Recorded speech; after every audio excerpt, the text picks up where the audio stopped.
Hi, everyone, and welcome to this very special episode of 65 Bits. We decided to bring back the name of 65 Bits this episode in order to bring back some of the team that used to do 65 Bits, as well as talk a little bit about a recent event that has happened. And I'm sure you all know happened very, very recently and has impacted everyone. So, welcome to 65 Bits. I am Jarek. I'll be your host for this episode. I'm joined by Daniel. So, wave, Daniel. Hey guys. And Farinelli, who is one of our frequent contributors, as well as Hisham, who is also sitting there very nonchalantly looking awesome. Hisham is right here. Yeah, there he is. On my screen, he's here, but anyway. So, tell us a little bit about ourselves and why are we here today? Just very quickly. I'll start with Daniel. I'm Daniel. I do Gear 65 as well as the iOS show on Tech 65, and I'm here because somebody called me at 11 p.m. and said we got to do a show about Steve Jobs. That's why I'm here, I guess. But just as good a reason as any. And also because I think I really admire Steve Jobs, and I think he's somebody who I really, really respect. And yes, I guess that's why I'm here. Yeah. All right. And Hisham, what about you? I feel that even though I'm strictly a Windows user, Steve Jobs has made lots of impact for everyone to strive to compete to, and his passing will still be a legacy that leaves a lot to catch up to. I agree. And Fari? I just think that Steve Jobs was what? And sorry, what are you doing? I just think Steve subtitles. Jobs was an amazing individual in many ways to many people. To me, it was amazing how he delivered his keynotes from a communications point of view. And I just wanted to reflect that today. What the hell? And I mean, personally, for me, I mean, it's been an interesting experience because I've been an Apple user for pretty much 6 years now, and it has been a transformative experience from a consumer standpoint. I think because that's when really Apple has brought change to the industry, true change. Now, I think it's appropriate at this time to talk about what does Steve Jobs mean to us individually as a person. And I will start by saying that I think one of the things that Steve Jobs has really done very well is to articulate a singular vision for how he believes technology should be. And that's something that no other person in this industry has ever done before. I mean, Steve Jobs' style now permeates through the entire tech industry. Whether or not you choose to acknowledge it or whether or not you see it is another issue. But you cannot deny that a lot of tech these days has a certain Steve Jobs touch to it. Whether you look at Dell with the XPS 15Z, or you even look at Windows, which is standing quite resolutely against the tide with Metro UI. But the fact of the matter is, it's because of Steve Jobs, I feel, that other companies are being pushed and forced to make this commitment to clean, beautiful design. What do you guys think? Well, personally, for me, there's a few things about Steve Jobs. One of them is that he is somebody who understood that technology is useless if it's just hardware. He's somebody who understood that even with software, it is all about user experience. It's more than just that. It's something that a lot of companies still don't get. And there's something that even a lot of people, consumers themselves, who think that they're geeks and stuff like that and talk about technology, they don't get neither. The hardware that Apple uses today, even with the iPhone, when they introduced the iPhone, they're all existing technology. Capacitive touchscreens was not a new thing. And all that they're not new, but the thing is that Apple, they brought it together with the right user interface, right? And they spend a lot of time thinking about the user experience, which is something that a lot of people, don't really do. And they, I think one thing that he also did with the iMac was he made computers something that people would actually love to have, to own, right? Back in the day, in the days where it's just beige boxes and stuff like that. So all these things, he came up with the iMac and said that, hey, computers aren't just beige boxes. There should be something that people are proud of owning. And he spent a lot of time emphasizing on design as well. But above all of that, you can have all these things, you can believe in all these things, but they are useless if you don't dare to try and achieve them. And one of the most important things about Steve Jobs is that he dared to be different. And that's something that I really respect him for. Yeah. Now, very briefly, I'll take us to Hisham. What do you think? Okay, I've only owned their peripherals, basically iPod Touch, iPod Nano, um, and I've played around with the Mac. My first experience, like 5 years ago, with the Mac was such that I didn't really have to a lot of learning curve. It took me 5 minutes to get used to the whole interface and everything. It's like, wow, this is so easy. My thinking then and same now was that I have to learn this thing. I will not be an expert anymore because there will be lots of things that I need to catch up to. So anyway, what I'm saying is, I think Steve Jobs have defined clearly that sometimes holding on to your own thoughts, your own beliefs, what you think should work matters sometimes. I know some of us know believe in democracy or democratized idea, but somehow a benevolent dictatorship sometimes work. Actually, I would argue that Microsoft has had the benefit of having that with Bill Gates, and that's kind of been taken away with Steve Ballmer. But that's a whole different other topic for discussion. We'll take you now to Fari, who will talk briefly about Steve. I would, but you all stole my points. Damn it. I mean, you mentioned the communications earlier. Would you care to elaborate maybe a little bit on that? Yeah, I mean, I think we saw it, and I mean, okay, much has been said about how people were bashing the iPhone 4S 1 minute, and then the next thing, oh my God, I'll buy the iPhone 4S. It's the last thing to Steve. But it's not last, by the way. But anyway, carry on. it's not. But anyways, the S stands for Steve. But you could see the difference at the end of the day. You could see the difference between how, and I'm not saying that Tim Cook was a bad presenter. He had big shoes to fill. He filled them quite nicely, but you could see the kind of difference because Steve Jobs took his time. You could see he took his time. We're number one here, we're number one there, in this category, in that category. And nobody made any noise. But when Tim went up to do the exact same thing, all the hate started flowing. And I think it's testament to to the image that he built for himself, that people would sit through half an hour of that to live through 5 seconds of excitement when you see the new iPad, you see the new this, you see the new that. And I mean, it's bringing together all of this that really makes Apple what it is. And a lot of people have argued that Apple is the first company to be a liberal arts company.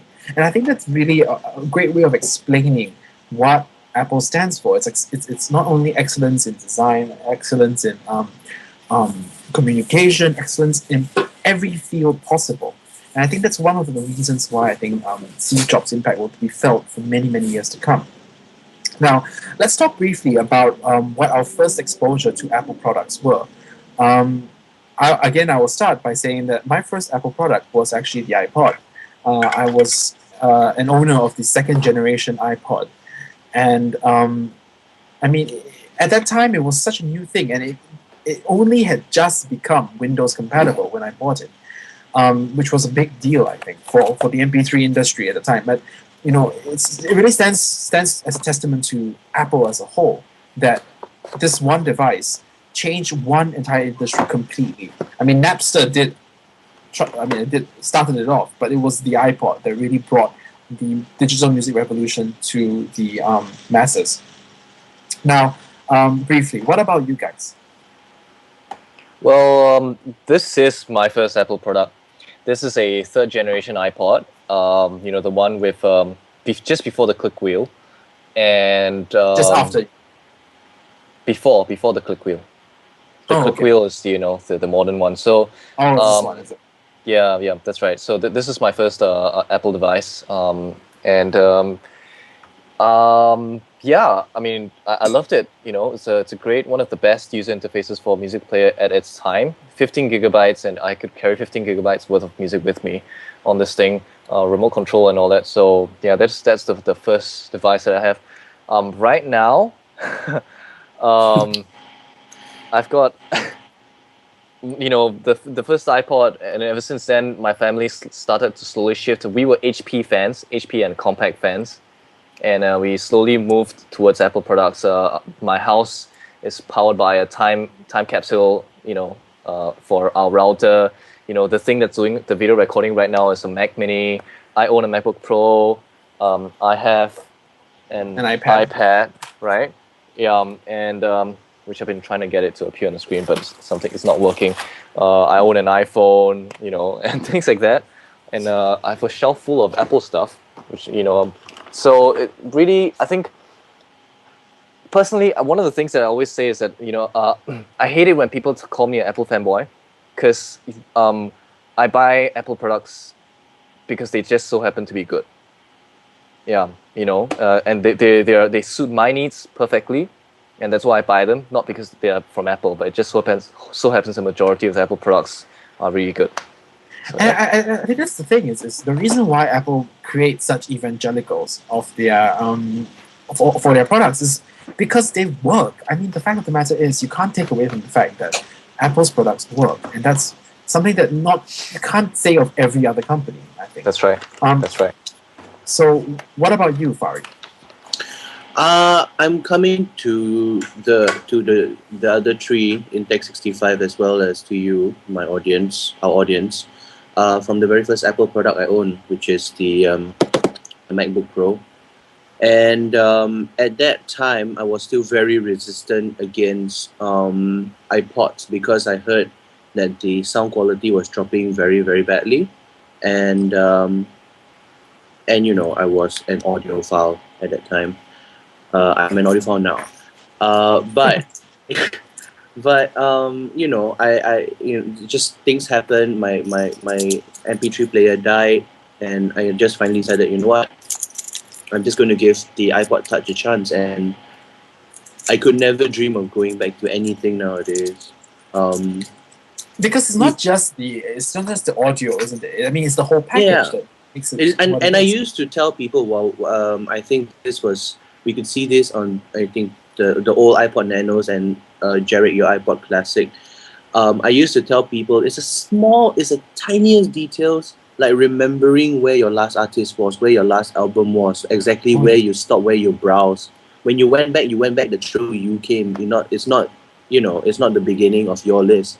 Small yeah. little things like that make the users feel that we care about you. We are making this for you, not because we want to make a ton of money. They actually do want to make a ton of money, but it's all about how you make the user feel, and you made the you and Apple and Steve made the user feel like they were king of the world. Yeah. And Hisham, you mentioned iPods earlier. Yeah, well, I use the iPod Touch throughout throughout my stay in Nepal because friends loaned it to me, play around, and that's where I found out about the passing, the demise of Steve Jobs, and that's what I've been using throughout uh, the whole stay in Oslo. So it's very reliable. I can't imagine going surfing on such a small device for so long compared to the other devices which I tested before. And this is just talking just from a iPod Touch. I'm not even on to using a MacBook Pro laptop like that. So that was my intention. I'm going to get a MacBook.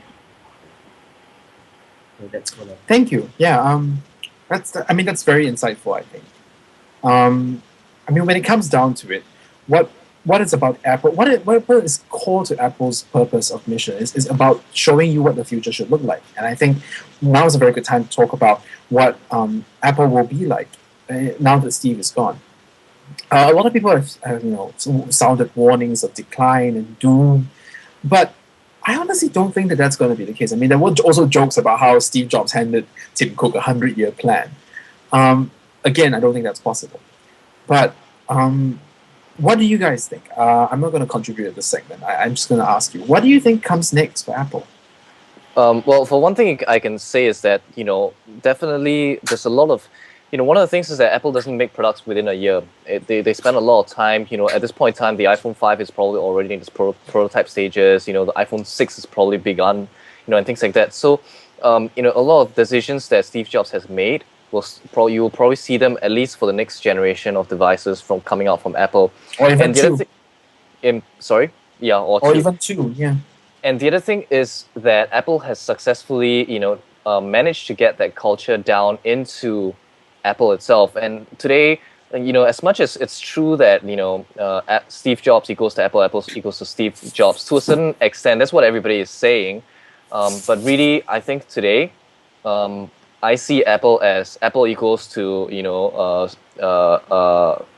Phil Schiller plus Tim Cook plus Jonathan Ive plus Forstall and all that whole team. This current generation of leaders, the guys who brought the iPhone, the guys who brought the industry design that Apple is famous for, the guys who made the the manufacturing process the way it is today, the people who made the retail stores a reality and all that. So the current generation, the culture that Apple has set out is just kind of like just spreading out already, and it's going to stay with Apple. I personally will foresee Apple staying the way it is today, and even getting better, at least for the next 5 years.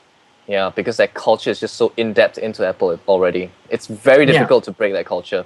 And I mean, the truth is, Apple has been running with very little of Steve Jobs for the past couple of years. Since 07. Already, so it's really pretty much the DNA of Steve Jobs is already flowing through the veins of the many blood people. of everybody else. In Apple. Fair enough. Yep. Very briefly now, how about you, Fari and Isham? Isham first. Hello. I think I know Daniel mentioned that Apple is not all about hardware, but I am hoping that Apple makes the comeback to server environment. I think Jaguar was the last one we had. So I have a feeling that with the iCloud implementation, they are on the way to what we call reproduce it for the big business. I see. Yeah. I'm thinking that way. So I mean, it's still hardware to me. So No, I mean that makes perfect sense. I mean that could be a direction they could go next. And I mean Steve Jobs is famous for not being very business focused. So maybe things will change that direction. How about you, Fari? I will be honest. I do have a couple of doubts about how long Apple will last, because at the end of the day, I think it boils down to whether the remaining team, so to speak, have the ability and strength to carry on what Steve started. I certainly hope that they do. But I guess I'm just going to be grateful for now that they have quite a few years to get their act together. I mean, we've already discussed that Steve's decisions and his last legacy will echo on for a couple of generations and a few years to come. So I hope that within this time, if the current exco or whatever you call it find anything wrong with the way they're doing things, that they realize it quickly and that they have time to fix it, to carry on, to let Apple carry on the way it is. It would be such a pity. Yes. Thank you all for contributing. I think a lot of good opinion has been raised today, and I think it's a fitting tribute to Steve that we are. I think almost all of us to a T are using MacBooks to record this, or some sort of Mac product to record this. I think I am just going to round up by saying that the fact of the matter is no one knows what comes next. No one knows what will come next. But it is probably fitting to say that Steve Jobs' impact will last through the years. I mean, even when Apple is long gone, people will remember its product, and I think that's a lasting tribute to the man that Steve is. And on that note, I would like to thank all of you for joining me today on this special edition of 65 Bits. I'm Jarek. I'm Daniel. I'm Farinelli. And I'm Hisham. And we thank you for joining us. See you next time. Bye. Bye.